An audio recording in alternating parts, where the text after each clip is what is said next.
Salam Atavatan TV YouTube kanalının mehriban tomoshaçylary. Atavatan TV'de faýlanan habarlar. Habarymyzyň 2024-nji ýylyň 10-njy fevralyna qyfanyny 3500 lira talip haqqy, okuw we ýaşaş jaý tölegi, Türkiýe talip haqqy maksatnamysy we garaşýar. Türkmenistanyň daşary feodal dolanşygynyň möçberi 20,7 milliard dollara ýetirler.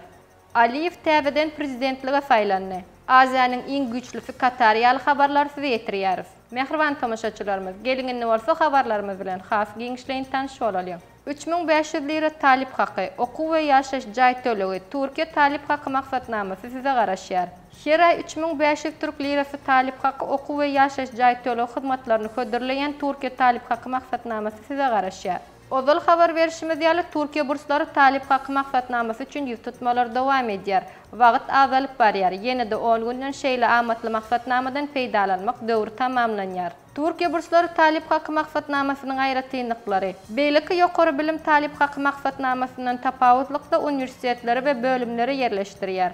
Uniwersitetiň okuw töleglerini öz üstüne alýar. Bir ýyl türk dilini öwrenmäge mümkinçilik dörüdür. Täze bir ýurda gelen talipler üçin ýaşamaga şert dörüdip berýär.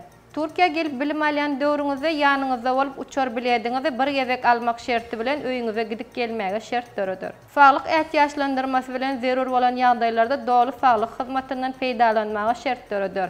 Bu ähli mümkinçilikler bilen bir hatarda her aýda bakalavr üçin 3500 Türk lirasy aspirantur üçin, 5000 Türk lirasy we doktorluk derejesi üçin 6500 Türk lirasy talip haqqy berer.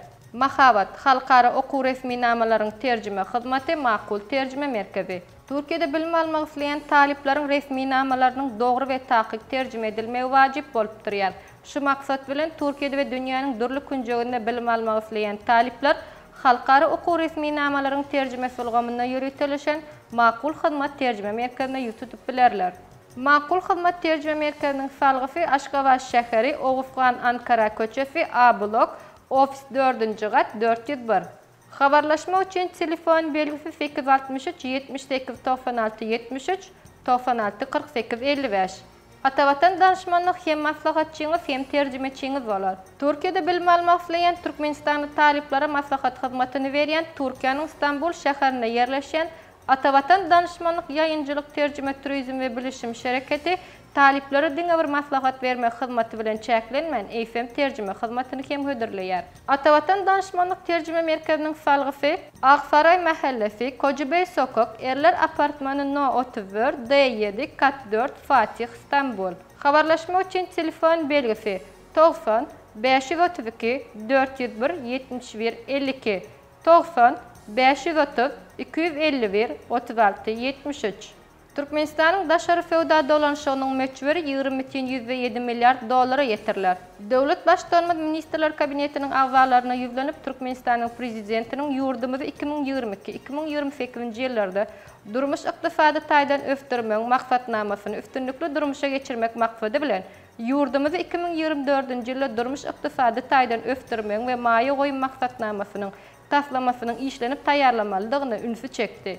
Belenşi ýaly bu resmi namalarlykda şu ýylda jem içerki önümiň ösüş depkenini 6,103 götörümde saklamak, milli ykdysadyetimiziň budaklaryny, şeýle hem ýurdumyzyň sewitlerini durnukly öfdirmek, ölümçilik karhanalaryň dolu güýjüne işledilmegini gazanmak, täze karhanalary gurmagyň hasany 3000-e golay täze iş orunlaryny döretmek meýilleşdirilýär. Şunuň bilen bir hatarda daşary feodal dolanşygynyň möçberini 20,7 milliard Amerikan dollaryna ýetirmek. Kiçi we orta telekeçilik göstermek, jem içerki önümiň düzümine hususy pudaň paýyny 71,4 götürme ýetirmek, zähmet haklarynyň, pensiýalaryň, döwlet kömek pullarynyň, talip haklarynyň möçberini 10 götürme ýokarlandyrmak arkaly ilatyň girdejilerini artdyrmak, ýaşaş durmuş derejesini gowlandyrmak gözüňde tutulýar. Bundan başga 2024-nji ýylda ýurdumyzyň ykdysadyetine maliýeleşdirmeň ähli çeşmeleriniň hasabyna jemi 38,5 milliard manat möçberine maýa goýumlar gönükdirmek meýilleşdirilýär diýip hormatly prezidentimiz Serdar Berdimuhammedow aýtdy. Meclisiň dowamynda bu maksatnamany tasdiklamak boýunça degişli kararlara gol çekildi. Aliýew täzeden prezidentlige saýlandy. Azerbaýjanyň merkezi saýlaw taparynyň başlygy Mezahir Pernakov häzirki prezident Ilham Aliýewiň desaplyk netijelerine görä Prezident saýlawynda 92,1 göterim ses alyp, ýeňiş gazanandygy habar berildi. Penaxov ýurtda geçirilen prezident saýlawlary bilen baglanşykly medeniýet ýygnawyny geçirdi. Saýlawda 4.971.000 saýlawçynyň ses bermegine ma'lum edilen Penaxov gatnaşyjylaryň 76,73 göterimdigini aýtdy. Saýlawlarda ýeňiş gazanan Ilham Aliýew dünýä liderleri gutlaglaryny berdi. Xitayň başlygy, Eýranyň prezidenti, Özbegistanyň prezidenti we beýleki köp ýurdun ýolbaşçylary Ilham Aliýew saýlawlarda gazanan uly ýeňişi bilen gutladylar. Aziýanyň iň güýçlisi Katar. Katarda geçirilen Aziýanyň Kubogy urnaky ýarış tamamlandy. 18-nji gezek geçirilen Aziýanyň Kubogyny ýereýelleri Kataryň milli ýygynnysy gabandy. Şeýlelikde basdyr 2 ýyldan beri Aziýanyň iň güýçlisi Katar boldy. Final duşugyna Kataryň milli ýygynnysy Ýordaniýanyň ýygynnysyn 3-1 hasana ötdi. Kataryň ýygynnysy ähli gollar 11 metrlik jerime urgularyndan geçirdi. Ýygynnyň meşhur futbolçysy Akram Afif öz adyndan ýazgyrdy. Akram Afif duşugyň 22-nji, 73-nji hemde 95-nji minutlaryny 11 metrlik jerime urgularyny dürf ýerine ýetirdi.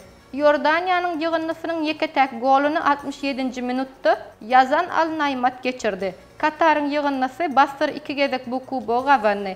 Eýran, Sauda Arabistany 3 gezek Aziýanyň kubogyny gabanan bolsa, bu kubogy iň gabanan ýygynny Yazan Al-Naymat geçirdi. Kataryň ýygynnysy basdyr 2 gezek bu kubogy gabandy. Eýran, Sauda Arabistany 3 gezek Aziýanyň kubogyny gabanan bolsa, bu kubogy iň gabanan ýygynny Ýaponiýadyr.